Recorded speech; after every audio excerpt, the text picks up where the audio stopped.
Why not to pull all of the sanctions there is in one go?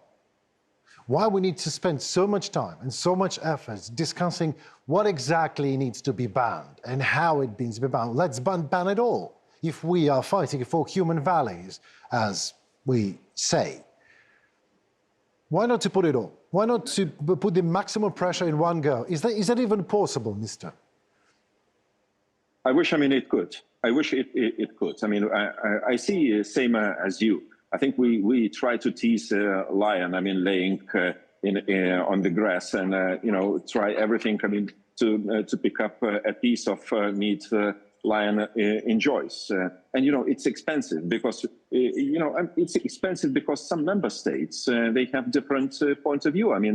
Let's call things as they are. For example, Hungary. To agree with Orban on each and every next sanction policy decision, it takes time, and probably we have to give something to Orban, which I wouldn't at all. Because I think it's he's breaking down a stable and solid EU policy line on Russia.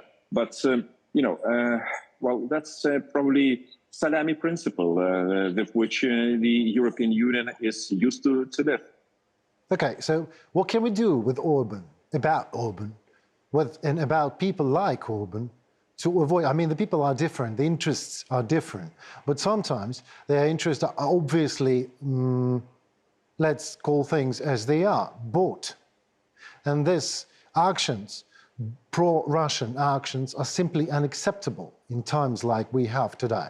So what can we do about it as a society? I would agree if we have had discussions with some individual member states, for example, about taxation policy, about agriculture policy, and we might disagree. But look, when we are talking about the existential interest as security and survival of the Western community at all, I think this is a kind of sin we can't pardon. To those politicians who try to speculate and play on. So I hope to see more streamlined policy line. And after listening to von der Leyen's speech at the State of Union earlier this week, I heard nothing about sanctions policy towards Russia, and nothing about condemning politicians like Orban actions in order to please and appease Putin by individual policy line. Okay, well, but again, what can we do about it? We can't do anything, can we? We can just sit and wait and condemn Mr. Orban. You're a bad boy. You can't do that. You shouldn't be doing what you're doing. But Mr. Orban said, well, F word, you all.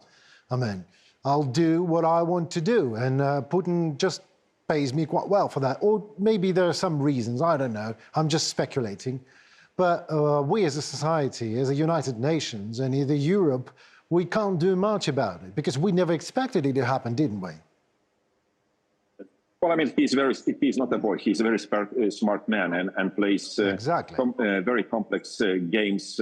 First of all, economy about and probably potential enrichment of some entourage around him. Making and dealing with Russians on major supplies and so on. But I think we have to be very tough on in political language. And if we, if the all EU institutions, Commission, Council, European Parliament speaks one language, I think life, generally speaking, for Mr. Orban will complicate a bit. And we shouldn't underestimate a kind of political language, since even voters in Hungary are, about to hear something.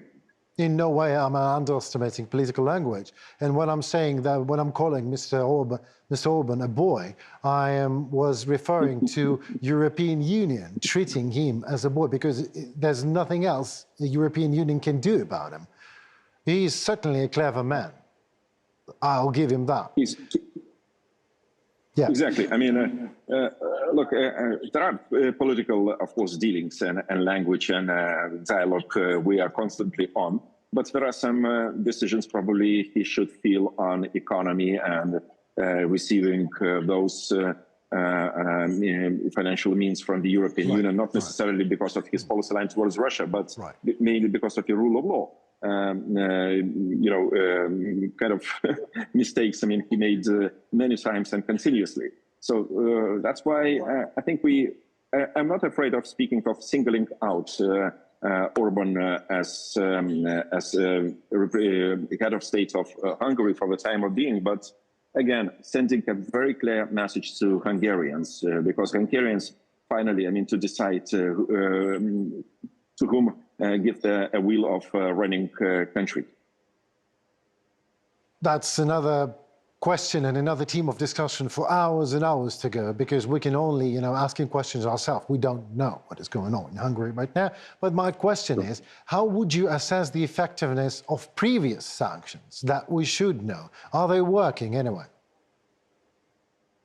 Well, I mean, a number in itself, 11th package. Why did we need, I mean, so many? Why we didn't have only 4 or 5 packages of sanctions against Russia and to complete all the economic isolation and pressure on Russia? Well, it's a salami principle. I mean, bit by bit, I mean, piece by piece. We're not finally convinced, but we are making the final decision and enough of decisions in this regard. But I mean, what worries me about its implementation of sanctions, circumvention of sanctions become a major strategic problem. And as long as we didn't talk enough and we didn't convince neighboring states, which especially in Central Asia, South Caucasus, which are interested and willing still to trade and to transfer some technologies to Russia, nothing will happen. I mean, let's be serious as it is. By the way, Turkey included. Okay, well, let's be serious. In what ways do you believe sanctions can be improved? Well, let us talk right now, you and me. What can we do to achieve the greater effectiveness of sanctions? If you would have one goal, one shot, what would you do? Cutting out from banking access to the West is probably something which really painful.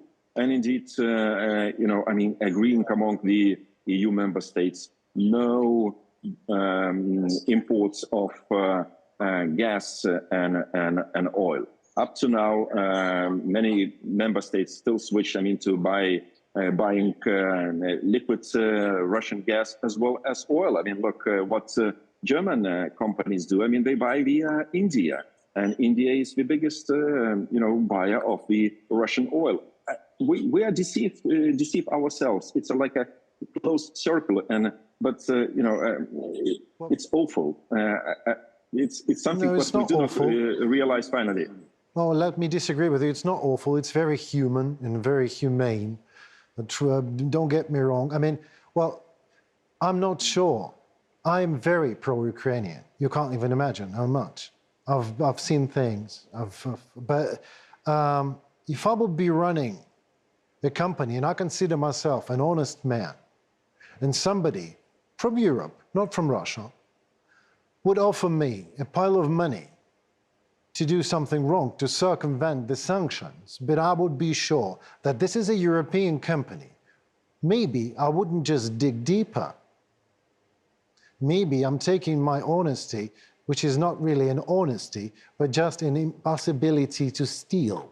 And these are two very big differences. So the humans are humans, and they will continue what to do, what they are doing. But maybe we should be more decisive in our actions, like not because you're exactly what you said. Look at the number: 11th, 12th, 14th number of package, and the missiles from Russia are coming on Ukraine every day, more and more.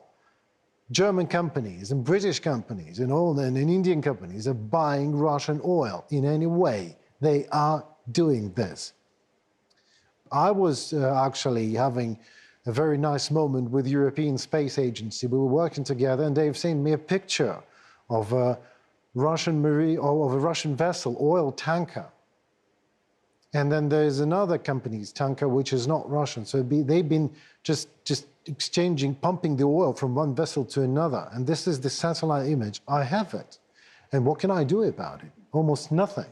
I can do some sort of episode here in my show, but it won't change anything. We are people and we are doing things, but we can't stop it exactly. We need to change the political language. How can we do that? Indeed.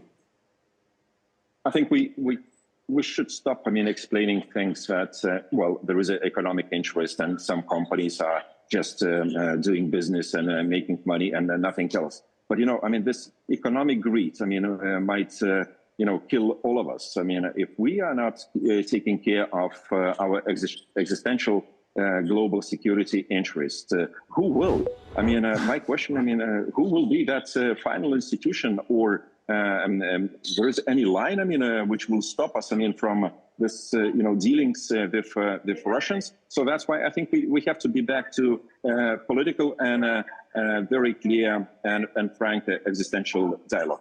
Thank you very much. It was a pleasure. Thank you. Thank you.